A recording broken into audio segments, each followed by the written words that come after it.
Hi, ഇന്ന് ധനിമോളാണ് പൂക്കളം ഇടുന്നത്. വീട്ടിലുള്ള പൂക്കളെല്ലാം പറിക്കുകയാണ്. അരിത്തെച്ചി, ചെമ്പരത്തി ഒക്കെ പറിച്ച് കൊണ്ടുപോവാണ്.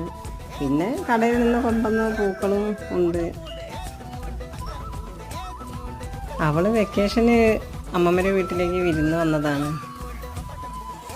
പൂവിടുന്നത് ഭയങ്കര സന്തോഷമാണ് അവൾക്ക്.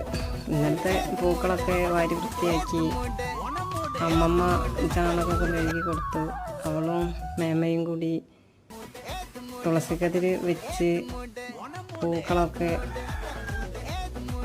അവള് പൂവിടലെല്ലാം കഴിഞ്ഞപ്പോഴേക്കും നല്ല ക്ഷീണിച്ച്. പിന്നെ കുറച്ച് ഫോട്ടോയ്ക്കൊക്കെ നിന്ന് തന്നു. എങ്ങനെയുണ്ട് അവളിട്ട പൂക്കളം?